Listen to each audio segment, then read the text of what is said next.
Alright,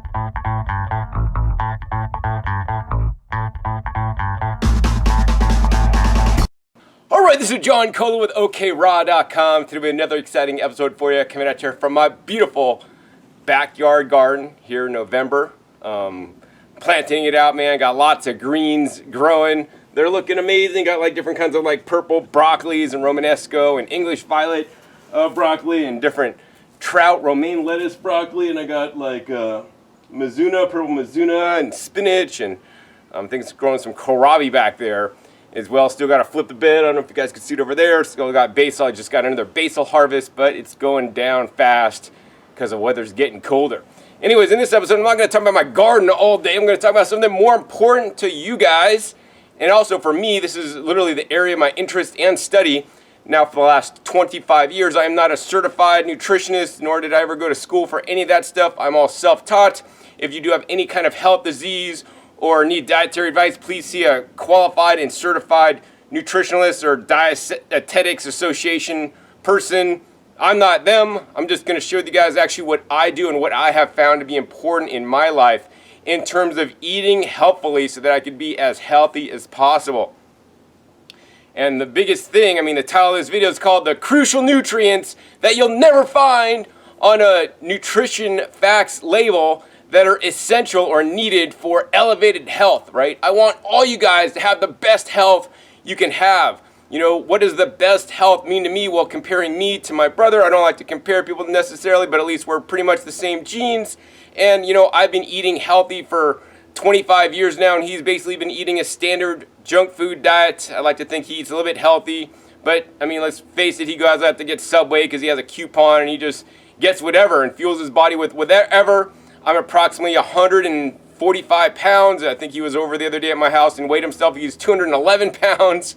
You know, he has an 11-year-old that they'll go out to play in the park, and, you know, I guess my brother will get stuck at the top of the big climbing structure, and I could just climb up and down like I was a kid.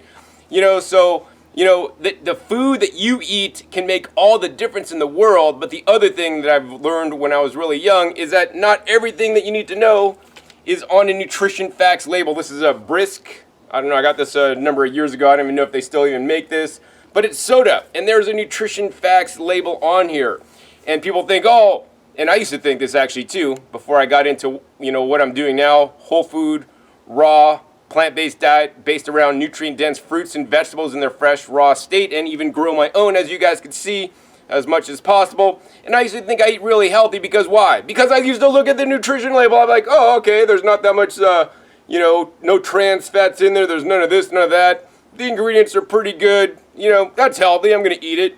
But what you guys don't know, and it's like the big fool that you guys all been fooled, the most critical nutrients for your health are not on a nutrition label, and I don't even know if they're ever gonna be on a nutrition label.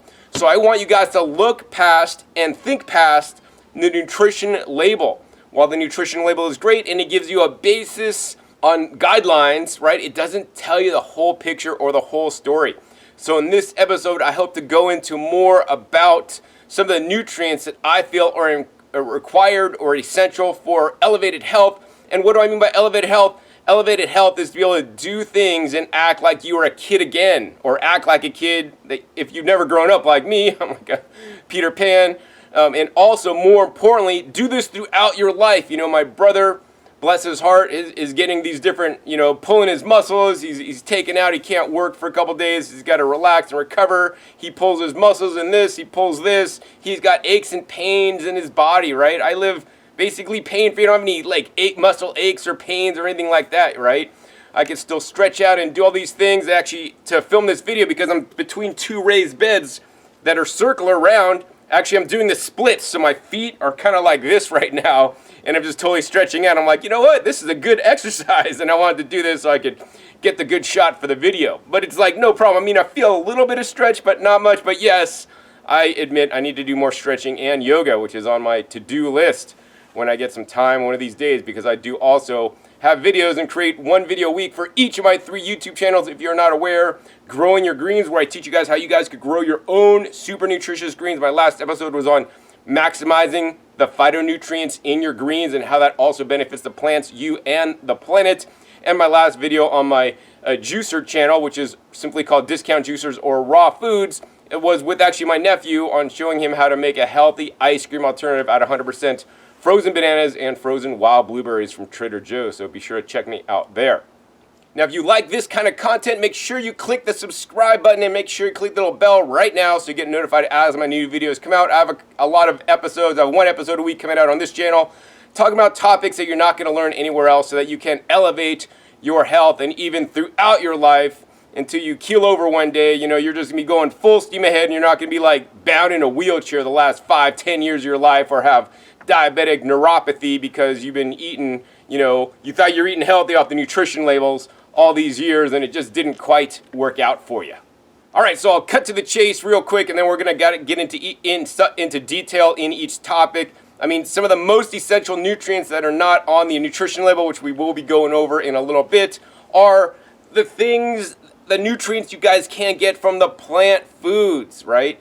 The micronutrients, and I'll explain what this is later, but basically you want to eat, plants are chemical factories, right? And probably nobody ever told you that. Plants are chemical factories. They don't make chemicals for us. They make chemicals for themselves, right?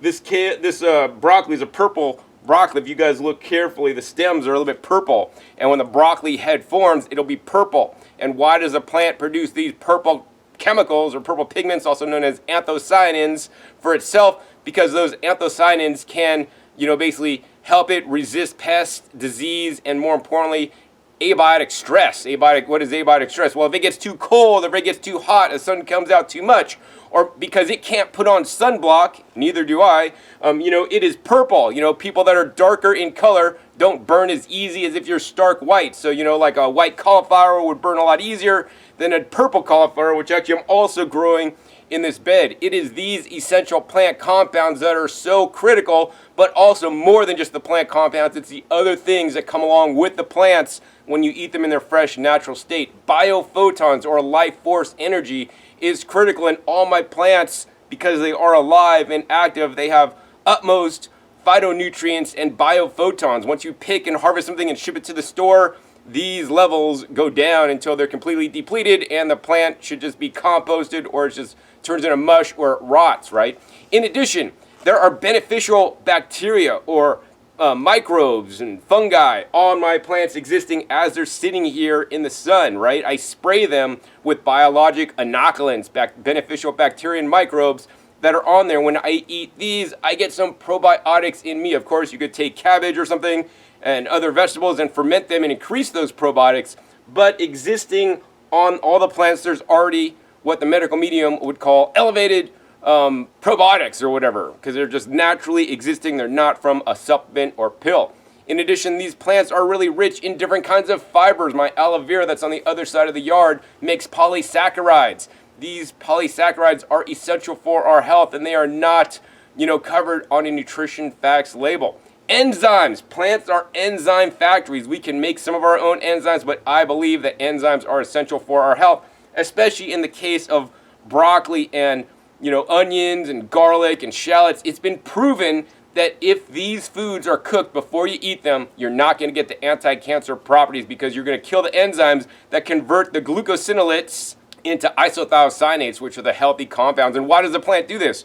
Well, the plant has enzymes in it, so if you tear a leaf or a bug starts munching on the leaf, it creates these isothiocyanates. And if you taste them, if you could taste them, they taste really hot and spicy, and bugs will, or other creatures or animals will eat that and like, oh, this doesn't taste good, it's bitter, and bitter things may be poisonous, so it's going to go somewhere else and get somebody else's plants that don't have this bitter compound, like maybe the lettuce in the bed over there somewhere. But it's these compounds that are essential for health. My goal is to maximize these compounds. Anyways, let's get into further of these little areas. I'm going to first cover what's on the nutrition facts label, what is required, what is optional, and then things that I believe are essential. We're going to define what are micronutrients, how to get them more into you, and then I'm going to show you guys actually at the end, you know, how I eat and 10 ways you can improve your nutrition by doing these 10 simple tips that I'll share with you guys at the end of this video. So let's get into it. All right, so now I want to show you guys actually what's on the back. On every package, by law, there's a nutrition facts label. Now on juices or drinks, there should be a percentage of juice on there. So if you guys do buy packaged juices, I would encourage you guys to get ones that say 100% juice, because at least they're going to be healthy, although they still could be from concentrate. They could be cold pressed. They could be HPP, which is high pressure pasteurization, or they could just be straight up pasteurized, right? And once again, 100% juice, even if pasteurized, is still better than a soda, but I prefer the overall majority of my juices are all made fresh.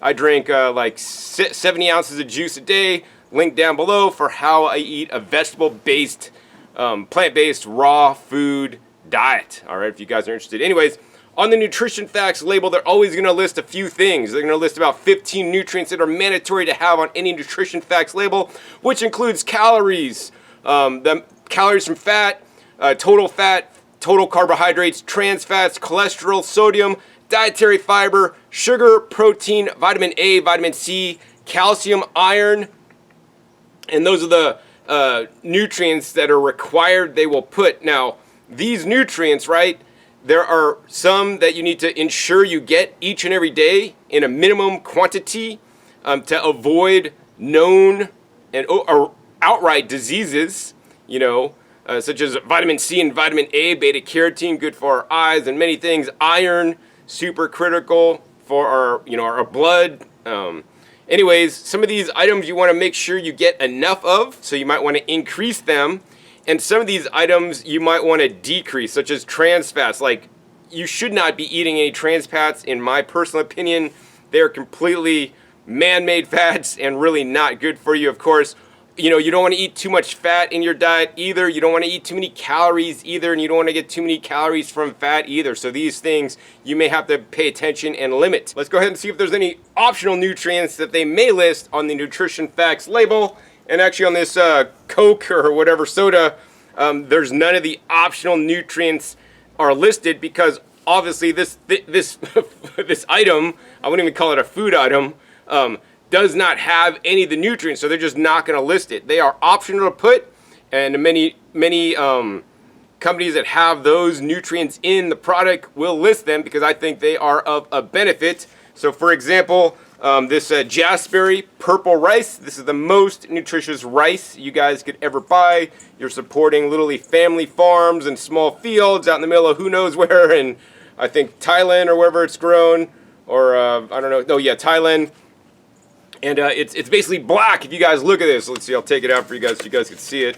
And we'll be talking about, you know, why pigments in foods are super critical. But that's the blackest, deepest rice that you will ever find. I did do an episode at this on the trade show. This is supposedly raw, so supposedly you could sprout this and get it to sprout. I did soak it for a while, and it didn't quite get soft enough for me to want to eat comfortably. So then I blended it up and fermented it with some like sauerkraut. So I made basically fermented raw purple rice, and this has actually 3 times higher antioxidants than blueberries, right? Non-GMO. And so anyways, the optional nutrients like listed on here, like vitamin D. Vitamin D you could list. This one has 0 vitamin D. Something like zinc, also an optional nutrient that is essential for our immune health. You know, but it's not required to have zinc. This does have zinc, and many different people on a plant-based diet may be zinc deficient depending on your specific diet. Anyway, the optional nutrients that they may include on a label include vitamin D, vitamin E, thiamine or vitamin B1, riboflavin or vitamin, also known as vitamin B2, niacin, also known as vitamin B6, folate, B12, biotin, pantothenic acid, phosphorus, iodine, magnesium, zinc, and copper. So these are the nutrients that also may be listed. And yes, while all those nutrients are quite required and quite important for us, you know, for our nutrition, and you want to make sure you meet your US RDA, which is recommended daily allowance.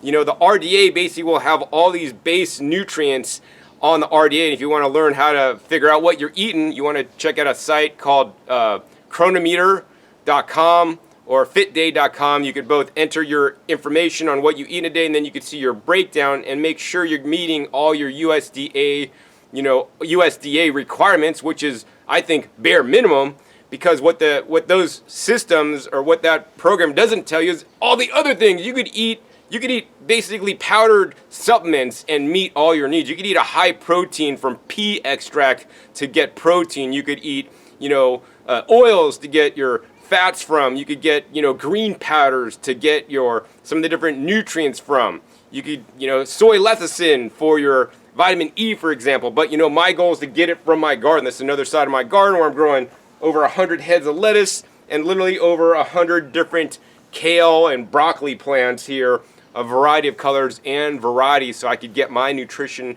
needs met through the highest quality food that money cannot buy. So I want you guys to, number one, eat foods without a label, right? How can you do that? Well, usually the outside of the grocery store has the produce section, right? And has the other sections of the store that foods don't basically need a label because you know what it is. I mean, they sell apples. Apples don't have labels on there telling you what's in them. You know, if you go to the bulk section, that can be on the outside of the store as well. You know, bulk, you know, different foods don't have a label on them, although in some stores I've seen they have labels, nutrition labels on the bin that you're pulling the food out of. You know, nuts and seeds, grains and beans. You know, so you want to eat the foods without a label. But beyond just eating foods without a label, as good as that is, you want to make sure you are replete in the different nutrients that the USDA may be aware of, and they keep arguing over what they're going to say in the USDA, you know, food plates or whatever, and the RDAs and all this stuff, and they're really missing the point of the major nutrients that are essential for us for long-term health. So I want you guys to look beyond the label. Look at the food, right? I showed you guys that jaspberry rice earlier. Look beyond the label, right? This is purple. Does it say it's purple on the label anywheres? I mean, it's it doesn't say it's purple, and it doesn't say it has anthocyanins because of the purple, and you guys don't need to know all these fancy words or lycopene or chlorophyll and greens. I mean, will a green powder even say it has chlorophyll in unless it's a chlorophyll supplement? Probably not. You know, but we want to eat all the different foods of color, and you'll see how I do this in my last 10 tips, where I'm going to have a whole spread of what I'm eating this time of year right now to get all my nutrition needs met. But more importantly, I want you guys to eat the things that are not on the label. These are the micronutrients, right? So if you ask the CDC or Center for Disease Control, which is part of the US government, what are micronutrients, they're going to say, oh, micronutrients are vitamins and minerals. And they'll list maybe some of the micronutrients, and some of which are actually included on the nutrition facts panel. You know, the unfortunate thing is, in my personal opinion, their definition falls really short, you know, because my definition would be more concise, or a better definition of what micronutrients are. And my definition of micronutrients are nutrients that are needed in smaller quantities and do not provide a major source of calories, and maybe not any, but have many important and critical roles to play in the body. These can include things like vitamins and minerals, so the CDC I would agree with, but besides the minerals and besides the macro minerals, there are also micro minerals we need in lesser amounts, and even trace minerals that we even need in lower amounts. Also things like enzymes and phytochemicals and probiotics and prebiotics, and potentially even other undiscovered nutrients and properties in food that are beneficial, that are, you know, not even discovered yet. And, you know, I don't know everything. I read a lot of science, a lot of research. I mean, that's what I do. You know, every day I'm looking up at least, well, maybe not every day, but several times a week I'm looking up published scientific studies on how to preserve juice more effectively, or what nutrients are in broccoli, or, I mean, all kinds of crazy stuff. I mean, eating a banana, I'm looking up, oh, what are the extra nutrients in bananas or whatever, you know, so I could learn, so that it can be better for me, and also share that with you guys. One of the ways I do that is through my Instagram, so follow me on my Instagram, instagram.com/growingyourgreens. One of my recent posts was about, you know, how you can increase the nutrition of your lettuce and increase the phytonutrients, I think, by just stop watering your lettuce if you harvest whole heads 4 days before you harvest, because the antioxidants will increase if you don't water, because you're providing the plant some stress, and under stress the plant will react. It's like, how do we build muscles, right? We work out. When we work out, we're stressing our muscles. This causes them to get bigger, right? If you cut yourself and your cut heals, you know, the scab and the skin that forms where it heals is thicker than your original skin, right? And this is because now your body has to react to make it stronger. So once again, we stress out plants a little bit. So there are techniques. You could even use gardening to get higher levels of phytochemicals in the foods you guys are eating. Now, aside from the micronutrients and my definition and the CDC definition of micronutrients, you know, there's also macronutrients. These are more commonly known as protein, carbohydrates, fat, and even water. these are where you're going to, aside from the water, this is where you're going to get your calories from. And everybody's always worried about the macronutrients or macronutrient ratio. 80-10-10 is a popular low-fat diet in a plant-based eating, that people like to follow, but the macronutrients say nothing about your micronutrients. So you could achieve 80-10-10 by eating, rice and beans and potatoes, basically. But it doesn't. You could probably not even eat any greens. You could probably not even eat anything. You could achieve your macronutrient ratios by many different ways. It can be a micronutrient filled way or not. And that's the big challenge I have with the world, is that nobody's focusing on these micronutrients, including the ones that we don't even know about or have not even learned about yet. One of the micronutrients that I consider to be a micronutrient, although fiber is listed on the nutrition facts panel, the types of fiber are not. So while there are two main identified or categories of fiber, soluble and insoluble fiber, there are many different kinds of fiber. Cellulose, hemicellulose, probably polysaccharides. I mean, I don't even know them all, and I don't even want to know, and it's been really hard to research that because, we don't even know what they all are. But, my aloe vera makes a different kind of fiber than my cactus fruits or my cactus plants, than my jicama, that I eat, or than carrots. And every different plant has different levels of fiber, and new emerging research is showing how critical different types of fibers are, because here's the thing, different kinds of fibers, or the soluble fibers, feed our different microbiome, different bacteria within us. And say, example, you don't eat pomegranates, right? You're gonna get this bacteria that is really helpful in making secondary plant metabolites and may even prevent disease or help make you skinny, for example, right?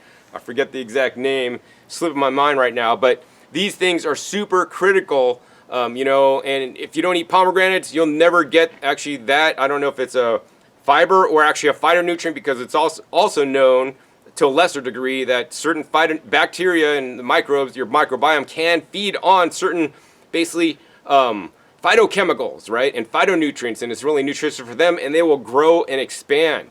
So micronutrients are important because they allow proper function of the body and the immune system and help the detoxification and cellular regeneration mechanisms that protect us from chronic disease and to basically run optimally, right? And without these micronutrients, right, your body system may not operate properly. I mean, here's an example, right? Over in China, I think they have a region called Kishan, and they have this thing called Kishan's disease, and it's basically the Coxsackie virus. And this Coxsackie virus, if you get the virus, and it's another virus from China, but if you get the virus, this Coxsackie virus from China, and you unfortunately live in Kishan area of China, which actually has low selenium in the soils, and the food you're eating is grown only from your area, your district. You're eating all this food, even though it's food, it has nutrition, and the lettuce looks good and stuff. You're eating it, you're going to be selenium deficient, right? And normally that might not be an issue, but if you have if you get the Coxsackie virus, and if you're selenium deficient, then guess what? You could have issues with your heart, right? This is a heart disease that could cause weakening of the muscle and all these other things, and even kill you, I suppose, probably.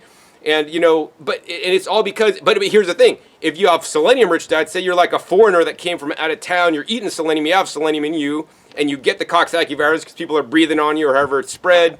And then you get the Coxsackie, but you have selenium, right? Then your immune system works properly so that you fight it off so that you don't get the disease, right? And this is just one example, and there's probably a million more. I don't even know, what nutrients do you need to prevent the coronavirus? I don't really know, and I don't really care, but all I know is that I'm going to get all the different nutrients I need by eating the widest variety of foods I can in the best way possible that I'll be sharing with you guys in a minute, right? And that's why phytonutrients are so essential. They can literally mean death and disease, or health and wealth. Well, I don't know about the wealth part. Well, I guess you could be wealth and health. Maybe not wealthy in money there. But anyways, there's thousands of different kinds of phytonutrients. I mean, carotenoids, ellagic acid, resveratrol, flavonoids, phytoestrogens, glucosinolates, polyphenols, terpenoids, thiols, different, fibers and endols, and I don't know, all kinds of crazy stuff. I'm not going to get into that because that's above the scope of this exact episode. But basically know that there's lots of different plant chemicals that plants make, and you want to eat as many of those as possible.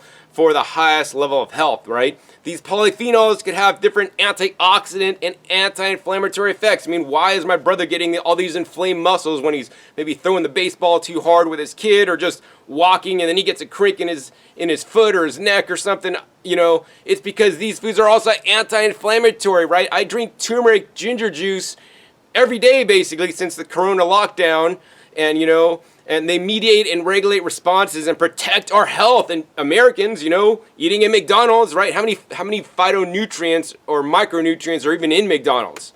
Probably like next to none. So it's not only not eating the bad stuff, you could eat good stuff, but if you ate white rice and white bananas all day, that's definitely better than eating McDonald's. But where are you getting your, you know, lycopene from? Where are you getting your anthocyanins from, these purple pigments? I mean, you're simply not. Even if you're eating orange carrots all day and you never eat blueberries, you don't eat things that are purple, you're not going to get any anthocyanins. Anthocyanins are probably one of my top phytochemicals that I want to include. All right, so if you look around me, why is my lettuce bed? I mean, they're not green like the lettuce you guys would buy at the store. They're all a red lettuce. You know, they're different kinds of red lettuces, which also have the anthocyanins in them. I'm growing like red sales, new red fire, salad bowl red. If you look at my kale bed over here, I got these burgundy kales. I would have planted more if I could source more, but this is all I got this year. But it's like probably at least almost one flat or 36 plants, so that's almost over a third of my plants are actually the burgundy kales that produce that purple color that are the anthocyanins that I believe to be critical for health. You know, I'm growing purple Mizuna. I try to grow as many purple foods as I possibly can. And, you know, just the same place that it takes to make a green plant, you could have a purple or red plant that would be even more nutritious. In addition, if you guys are growing lettuce, one of the tips is, or you're buying lettuce, buy the open head lettuces, right? Don't buy the romaine or the iceberg. They're closed head. They don't have as many antioxidants or nutrients. So you want to get an open head lettuce that is red optimally. If you could find the Lola Rosa variety, I mean, that thing is completely red. I grew some last year. I love that. I could not source any this year, unfortunately, due to the lockdown. But yeah, so eat as many of those guys as you guys can. And they protect our health and are so good for us, you know. And I don't know, even a number of years ago, I didn't eat as many red foods because I did not understand how much more beneficial it is. But now you could learn from my mistakes and even make it better. So what I'm going to do in this last part of the episode is actually share with you guys actually what I'm eating, like foods I bought organic this time of year, foods I got from a local farm, you know, as well as, you know, I already showed you guys some of the things I'm growing in my garden, which is my first priority to eat food because I can control every level and aspect of what is sprayed on the food. There's no toxic chemicals sprayed on my food. I do add and spray on beneficial microbes and kelp and even plankton, and put different kinds of minerals in the soil and have a good fungal and bacteria ratio in my soil to grow the highest quality food, because the healthier the plant is, the healthier you will be when you eat it. And unfortunately, the industrial agriculture system, even conventional and yes, organic, you know, are not doing the things required, in my personal opinion, to grow the highest quality food. So you definitely want to do it yourself. So now you guys can see, this is like a sampling, a small sampling of what I'm eating this time of year. I strive to eat seasonally as much as possible, and sourcing local foods, even foods that I grew myself, some of which are on the table and a lot of which you guys already seen in my garden. You know, I couldn't fit everything on the table and I eat a lot more than this. If you guys are interested in how I eat in a day, check the link down below for how I eat a vegetable-based raw foods diet, okay? So anyways, then I'm going to share with you guys my 10 tips on how you guys can get more of these unclassified nutrients, such as phytochemicals and micronutrients, that are not appearing on nutrition labels, so that you guys could be as healthy as John, all right? If you want to be, of course. If you don't want to be, that's up to you. Maybe my brother will watch this. Maybe he'll incorporate at least some of these tips in a little degree.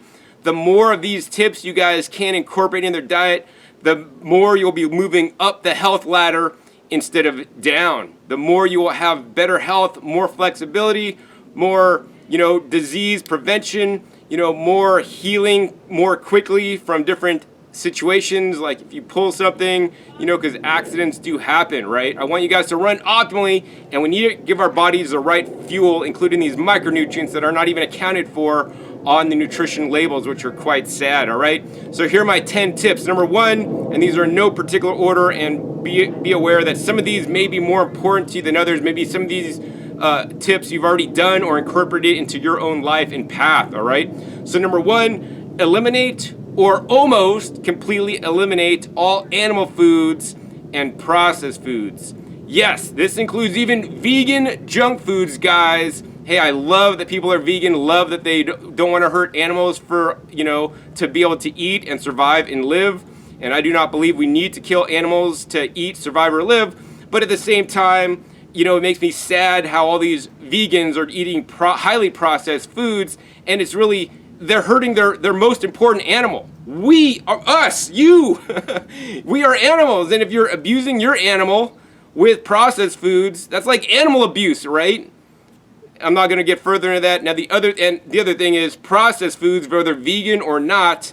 Once they start processing foods, they put in a package, they kill all the enzymes, because if enzymes were in there, the food would spoil, go bad, right? They kill all the bacteria, because if there's bacteria in there, bad bacteria would make you sick, good bacteria would be in there and it'd be beneficial for you, but they got to kill it so they have a shelf-stable product, right? In addition, once they start processing foods, right, they take the hulls off of rice, they turn this into this, and they make white sugar out of sugar cane, which I eat in its natural form. They remove the phytonutrients in these valuable phytochemicals that play many roles in our bodies and for healing and against disease, right? And for anti-aging purposes. So, and then the other thing is with the animal foods, right? I want you guys, to the extent that you're able, because I know some of you guys don't want to give up meat or dairy or whatever, and I'm not going to get into an argument with you guys. I'm going to say you want to have mostly plants and a little bit of animals. How many animals or animal products, animal foods are healthy? Well, your goal should be about 5% of calories, but no more than 10% of calories. So literally you're going to be mostly plants with a little bit of animals if you need to. That being said, let's not be cruel to the animals. We don't need to eat animals. Animal agriculture, especially CAFOs, are really ruining the world and causing some of the challenges that we are currently in. So I encourage you to get rid of them completely if you're able. Of course, some of you guys want to, go out and hunt and kill your deer, and I respect people that grow or hunt their food instead of just buy it at the store where it's nicely packaged, because at least you have a connection with your food that most people simply do not. I have a connection with some of the food I eat because I grow it. In addition, I've been to many farms that grow a lot of these different foods, including these peppers, which is right here in my backyard, right over there. I grew these guys. I grew the eggplants over here. So I want you guys to grow as much food as possible on my YouTube channel, Growing Your Greens, shares with you guys how. All right? And so animal foods do not contain any major source of these phytonutrients. Why? Phyto, what does that mean? That means like plant, right? The animals will eat the phytonutrients, like say a cow eats grass, which most cows from CAFOs are eating, soy, GMO soy and corn, which are actually really bad because that's a whole different topic. So they're eating an unnatural diet. But basically the animals take in grass, which has chlorophyll and trace minerals, and then basically those nutrients are used for the animal, the cow, so that it could be healthy and it could process it. So then it just stores everything else as like fat and some muscles and some minor nutrients. So, you could get a lot of macros from animal products, but not a lot of these micronutrients, more importantly, these phytochemicals that the animals are using for themselves, and then you're getting literally the waste. So that's why I choose not to eat animals, because I want to get my nutrients directly, and eating animals could also cause other issues, including increased IGF-1, increase the growth of cancer. And literally, the more junk food, whether vegan or not, and the more animal foods you're eating, guess what that means? You're going to eat a lot less of these fruits and vegetables and other more beneficial foods that you could be eating that are drastically higher in phytonutrients. Second tip I want to share with you guys is super critical, is I want you guys to eat a wide variety of foods. You don't just see a big pile of bananas and a big pile of dates on my table and a big pile of romaine lettuce, right?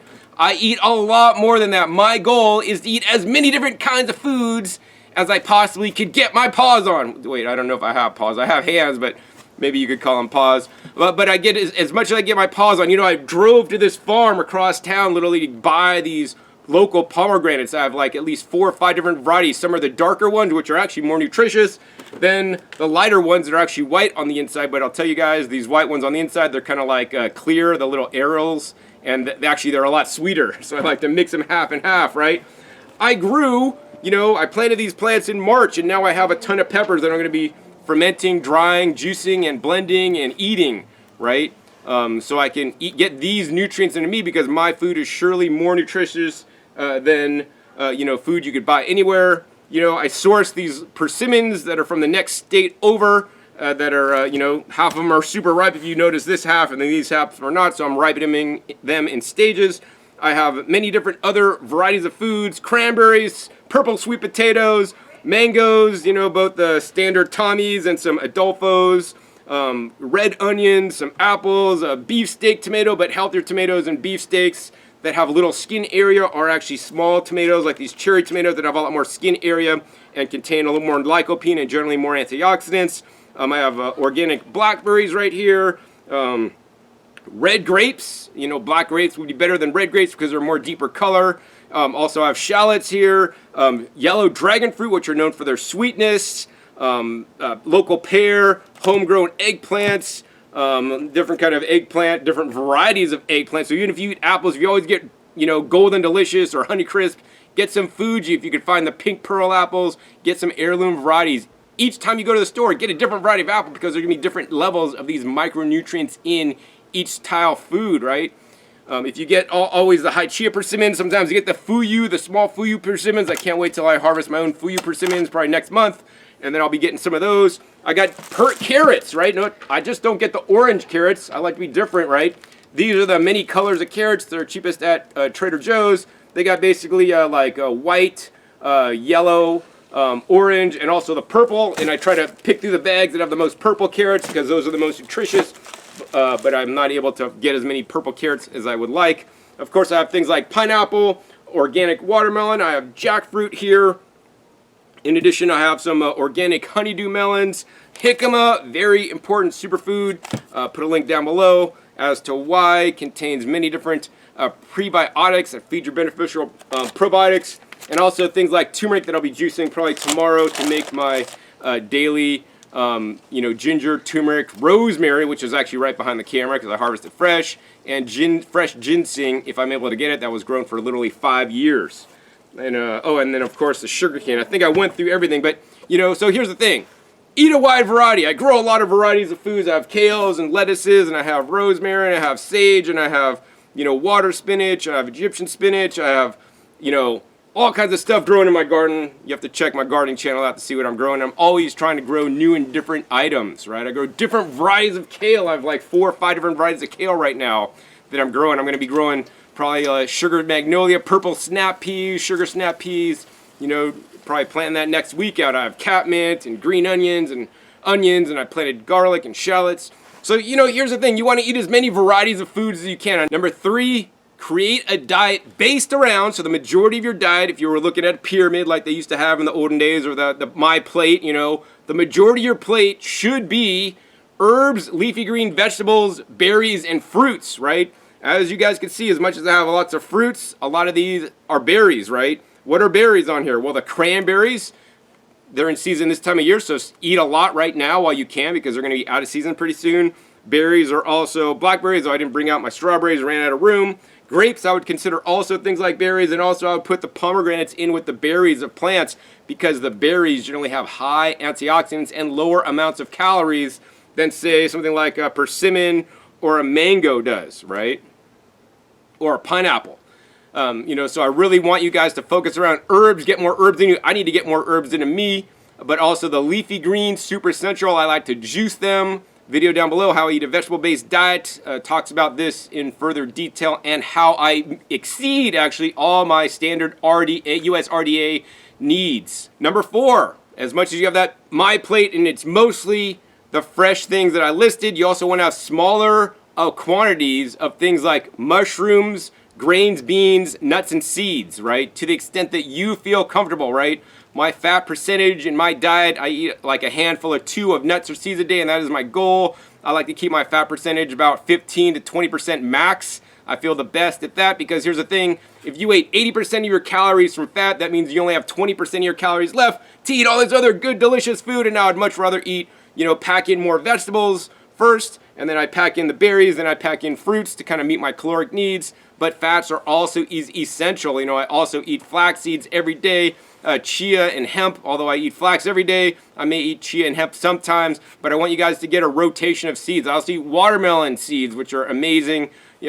So eat wide varieties. I eat some mushrooms in smaller quantities because of their health properties and health benefits. Some of you guys might choose to eat larger portions of rice or grains and beans to get your caloric needs met. I would rather get them from my vegetables first, my berries second, my fruits third, and then if I have to maybe eat some beans, but I don't eat beans to get my calories from. I get my calories from other places, but I like to include some beans, to get some additional phytonutrients and keep my varieties wide instead of closed off and small. Fifth tip I want to give you guys is want you guys to minimally process the food you guys are eating. So hopefully you guys are making food yourself and not buying it. If you are buying it, buy things that are less processed than not. So for example, if you want to get a juice, you could grow your own produce and make the juice. In some cases I do that. In some cases I, grow some of the produce, use my juicer and buy some produce to juice, which is actually most often.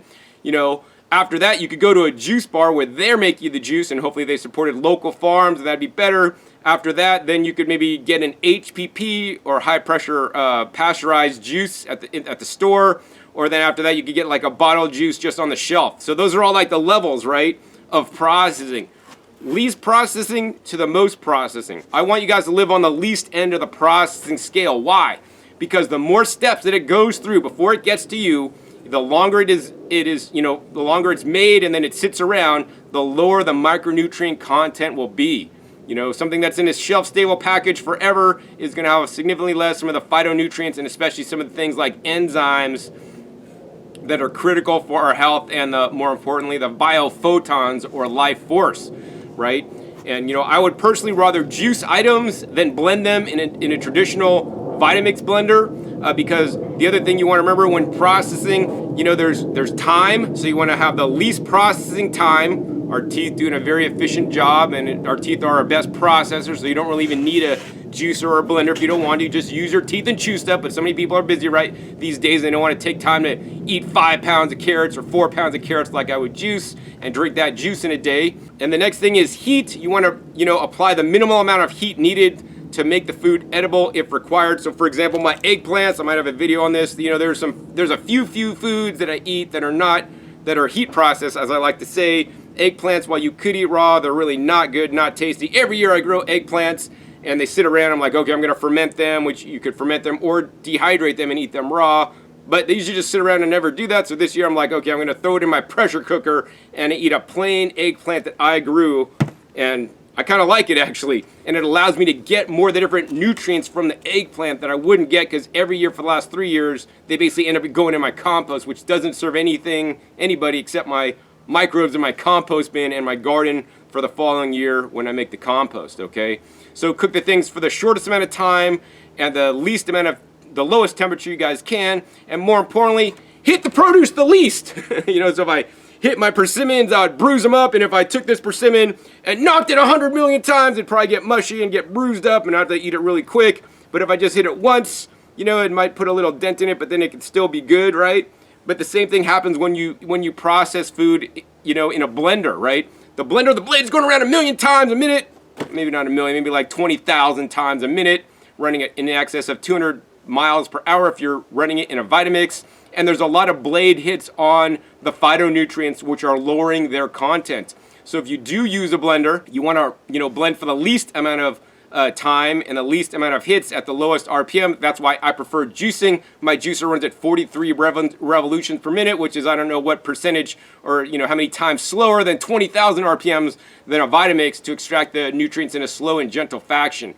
The other thing I ask is it natural to blend things at high speed when our teeth, when our teeth are really up and down really fast and chew really quick, it runs nowhere near 20,000 times a minute. I mean, I never counted how many chews I could do in a minute, but it's probably more closer to 43. Now, if you guys do want to blend, I do recommend vacuum blending. I do have some videos on this where you actually remove the oxygen or the extra air out of the container before blending, and this is shown in scientific proven studies to, maximize some of the antioxidant fragile phytonutrients. I'll put a link down below to a video I made on that if I remember. My sixth tip is to concentrate the nutrients that you guys are getting by 2 primary ways that I do it. Because when you're juicing, and this is my juice I made fresh yesterday with some of the greens out of this garden right over there, It also has like some romaine lettuce, some organic celery, and cucumbers in there. Literally, this juice, which is about 32 ounces, this is the quart-sized jar, but I think it's maybe filled up to 900 milliliters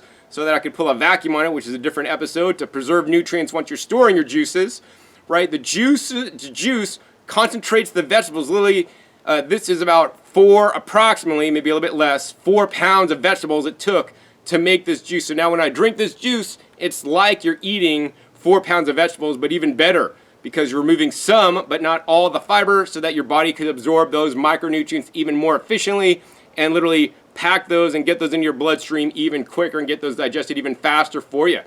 So juicing opens up the cell walls, does it at a low RPM. The juicer I use, if you want to buy a juicer, check out my YouTube channel, Discount Juicers. Visit my website, discountjuicers.com. And also, it makes them more bioavailable for you guys, because it removes some of the fiber and it concentrates it in a form so you can eat more of the beneficial foods. Now, another way you guys could do this, John, I could just blend, right?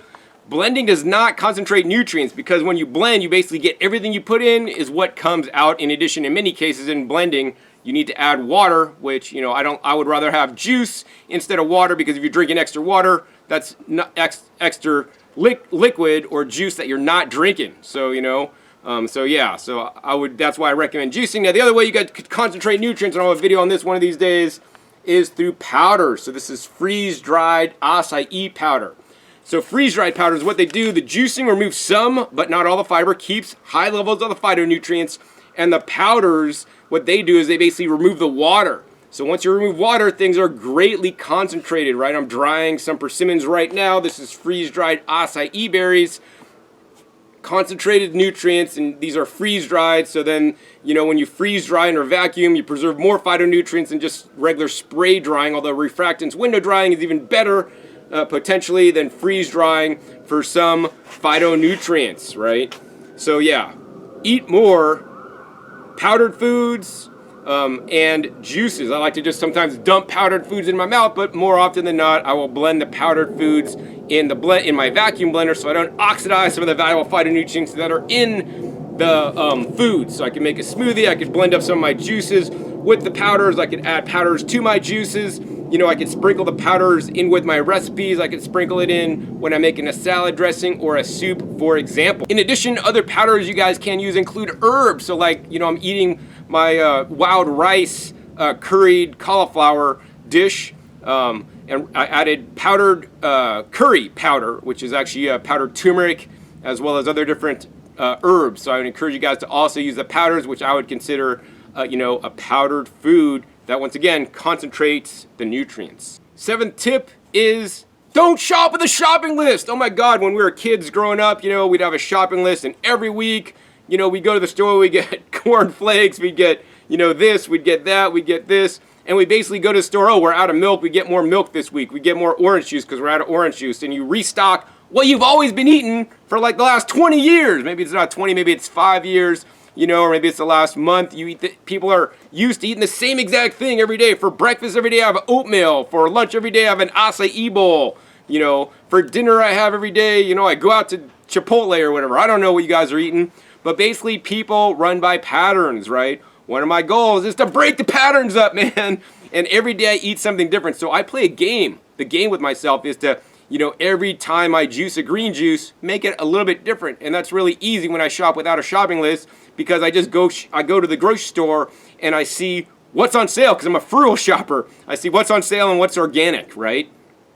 And if the cucumber's on sale, 2 for $1 for organic this week, then I'm buying a bunch of cucumbers and I'm having cucumber-based juice along with my greens. If I'm able to find celery for cheap that week, like this week I found organic celery for 99 cents. I bought a lot of celery, If I find romaine hearts, I found romaine hearts for $3.99, for a 6-pack for organic. I bought those too, so all those went in my juice, right? If I was super cheap, maybe I would have skipped the romaine because that was kind of on the higher end of the list, but I really love straight romaine juice, and leafy greens are definitely one of the best nutrients to have. So I basically shop the sales and I eat based around what's on sale. I got these persimmons, like $1 a pound, so I bought a ton of them, right? I bought this organic, honeydews. They're 99 cents each. I almost cleared the store out. I bought like 15 of them, right? And they store pretty good, right?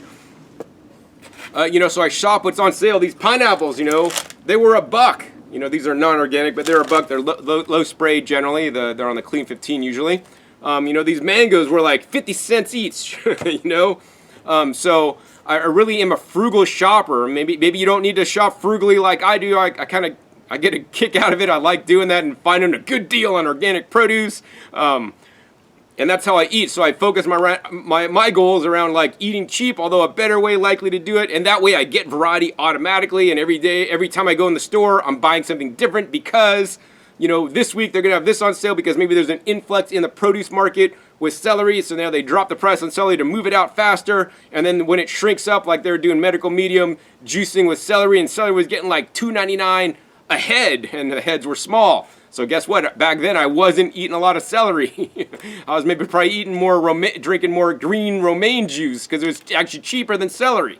And then also things that are in season and right now, like the persimmons, they're super cheap because they're in season and they're gonna go away. And persimmons, I tell you guys, like some of these persimmons, like I buy them firm, like this color, and then they just sit out a couple days. And I swear to God, like overnight, they were like this color and super soft and like ready to eat. They super ripen up quick. And guess what? That's a liability for people that sell produce because if they leave it out of the fridge, it goes ripe and then it goes bad. They can't sell, they can't make their money, right? They've lost their profits. So shop without a shopping list. A better way to shop without a shopping list than just going on what's cheap and what's in season is, just go and buy something you didn't buy last week. So if you buy something new every week and go through every different item in the produce department, right, or at your farmer's market. Maybe there's one guy that sells these weird tomatoes you never bought before. Buy those this week because you never tried them before and they have different phytonutrients than the beefsteaks or the Romas that you always buy, right? Buy the cherries. They're always more nutritious anyways, right? And they're tastier.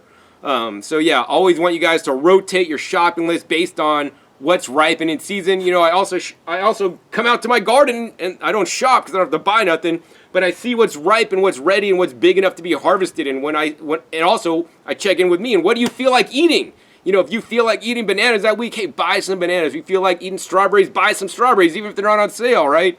I always have dried things, dried foods, and foods frozen. So should I want some wild blueberries, for example, they are in my freezer basically all year because I get them at Trader Joe's of wild blueberries from Canada, which are actually probably one of the most nutritious and affordable berries that you guys could find. 8th tip is to grow your own food, right? I put my money where my mouth is. I'm not just making this video and just telling you and not showing you guys what I do. I really do this. I've been doing this for 25 years, and I haven't been doing it exactly like this for 25 years because now I'm at a level where I never was before, and you guys could benefit from that so that you guys don't have to go through the school of hard knocks and learn what I learned and just maybe duplicate some of the things I'm doing now in my life to eat even healthier than I did ever before, right? And growing your own food is essential. As you guys can see, you saw some of my garden early in this video. It's right behind me, right? This is my life. I love being outside. I love breathing the fresh air. I love working in my garden, and I love growing my food because I could do it better than anybody else can because nobody is putting on the phytoplankton, the kelp, the different rock dust, the compost tea, and the beneficial microbes that I do because farmers would just not waste all the money because it's not necessary to grow food. But in my opinion, it is necessary to grow high quality food with higher levels of phytonutrients by having different plant hormones from, the kelp and the phytoplankton. So that's why I grow my own food and would encourage you guys to do it also. When you grow your own food, not only can you grow it more nutritious, you could harvest it and eat it right then and there. So when things are harvested, picked, and shipped, nutrient levels go down. Not to say that it's worthless, but that's also a good reason to shop at your local farmers market and support your local farmers and ask each farmer if you grew this food because some farmers markets are a scam depending on where you are in the country and they may have just be basically buying it at the produce terminal and then reselling it to you guys. So make sure they bought it and also ask the farmer, when did you pick this? And you want to get something, if it was picked that morning, that's better than something that was picked last week and put in cold storage. Now the other benefit of growing a garden is that you could plant things that money literally cannot buy. Let's see, what have I planted? I planted like different kinds of heirloom turmerics. Most of the time you can just get standard Indian turmeric that tastes like ass, in my opinion. This is luckily from Frida's, available at Costco for $5.99 for 12 ounces, which is about $9 a pound, which is the cheapest. This is actually grown in Fiji. Oops, I dropped it. It's grown in Fiji and actually it's more of a Hawaiian red style that I could literally eat like carrots, and it is so delicious. So when you grow your own food, you could grow things like Egyptian spinach and water spinach that are not commonly available. Water spinach is another heavy metal detoxifier, much like cilantro can be, and the whole wall in the back had a water spinach in it, but it's going out now because it's getting too cold for my water spinach. But I grow so many different, I grow Bele, which is a South Pacific, basically lettuce tree, which is amazing. I love the texture of that. It actually has a mucilaginous texture, also probably really good for my microbiome. So growing a garden is essential, and it is so essential that I have over 3 times the amount of videos on that channel, 1,500, than I have on this channel, which is over 500, showing you guys my tips on how to grow your own high-quality food. So check me out at Growing Your Greens. Tip number 9 is pretty simple. Eat more wild foods. This is one of my goals. I go out and wild harvest some wild seeds, and then I'll plant those plants in my garden. I grow things like stinging nettles and purslane or lamb's quarters as wild foods. These foods are more nutritious than more common foods of today, especially if grown in the wild. At least they haven't put chemicals and things on the plants, right? Even dandelions in your front yard are edible. Even your grass in your front yard, if you don't spray it with anything and you don't live by a lot of traffic, right? You could eat that stuff. And we think of food as only something we could buy. Food is all around us. I would encourage you guys to visit a website, pfaf.org, where they list all the different edible plants from around the world. I think there's I don't even know how many thousands of different wild plants and different plant foods that you guys could eat. And we have such a small range of foods. Eating more wild foods is one of my goals. And slowly but surely, I'm able to do that. Some of the other ways I do that is by buying powders. I could buy wild foods that have been powdered up that I could add them to my smoothies. Of course, growing your own wild foods is the best, or just go ahead and wild forage them if you are able and it is safe to do so in your area. So my 10th and final tip for you guys is I want you guys to prepare your own food. Oh my God, this is so essential. Everybody's always so busy to prepare their own food, but preparing your own food is essential to your health because nobody's gonna make a recipe that meets your needs as well as you can. You could put a touch of this, a touch of that. You could put more of this, more of that.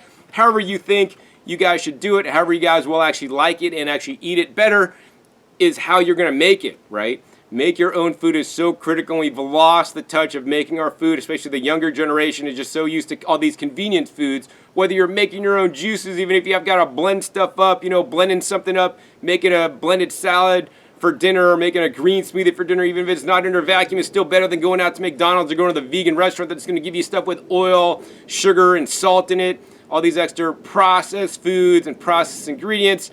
The other thing I'd recommend is doing meal prep. I do my own meal prep. Like a couple nights ago, I made a big batch of this stuff. And what this stuff doesn't look super cool.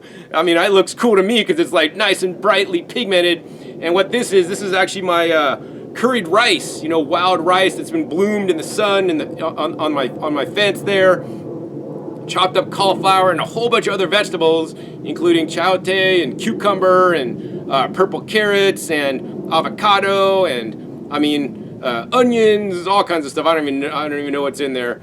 But also I put a dressing based around these peppers right here that I grew myself, and also things like dates for added sweetness. So I think I used some sugarcane juice in there too, and also the curry powder and a little bit of miso and coconut aminos, right, in much lower quantities. And I basically vacuum pack these guys, so every day when I'm done working in my garden, I can just go inside, grab this, ready to eat, ready to go, so that I could easily eat healthy.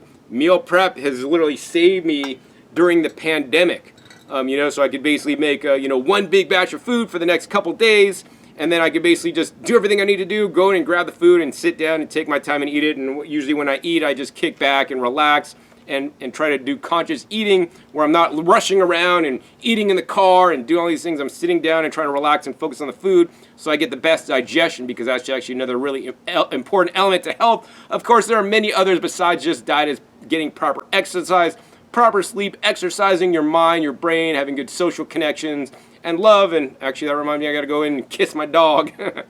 I love that little guy. All right, so that's my tips and that's my video for today. Hope you found this helpful. Hope this changes your life because you incorporate some of these different nutrients that are not on any nutrition label. These micronutrients that I showed you guys how to get them, how to increase them, and some tips to do that so that you guys can be healthy, because truly, that's all I want for the world. I want to leave this world a better place, and I believe I could do that one person at a time by sharing with you guys how I eat if you guys want to do it this way. And I believe that if people eat healthier foods and eat real foods, you know, everything in your life could change. Your thoughts could change. Your energy levels could change. What you think about could change. I mean, I think this is the root cause of many different problems in the world. I mean, there's books called Crazy Makers where, you know, eating junk food makes you crazy. All these crazy things, and we got to get back to phytonutrients. Even people that are, you know, plant-based, eating vegan processed foods, or, you know, you could eat vegan without a lot of these phytonutrients and micronutrients, eating white rice and potatoes and a starch-based diet where you don't really give a crap about the different phytonutrients, and all these play an important role in disease prevention and life expectancy and having the best health ever. And that's what I want for you guys, and that's why I made this video to share with you guys today, because I didn't need to get all my stuff out and show you guys, because now I got to put all this stuff back. Some of this goes in one ripening room, this goes somewhere, this goes in the fridge, this goes there, and I got to seal up my jackfruit and put all this stuff away. But I want to make a difference in the world, and that's why I make my videos. So if you guys haven't done it already, make sure you click the little like button to encourage me to make more videos. Also, more importantly, be sure to share this video on different vegan forums, different raw food forums. Wherever you go, let people know that they need to get some of these micronutrients so they could watch this video for my 10 tips so they could learn and get the full story on how to do it easily and get healthier because of it. Also, be sure to click that subscribe button right down below so you don't miss my new upcoming episodes. I'm coming out every 5 to 7 days. You never know where I'll show up or what you'll be learning on my YouTube channel that can allow you to improve your health and your life. Make sure you click the little bell so you get notified as my new videos come out. And be sure not to miss my past episodes. My past episodes are wealth of knowledge. Over 500 episodes at this time on this YouTube channel dedicated to teach you guys all about how to eat a healthy, plant-based, fruit and vegetable-based, minimally processed diet so you could have the best health ever. So with that, my name is John Kohler with OKRaw.com. We'll see you next time. And until then, remember, keep eating your fresh fruits and vegetables. They're the best.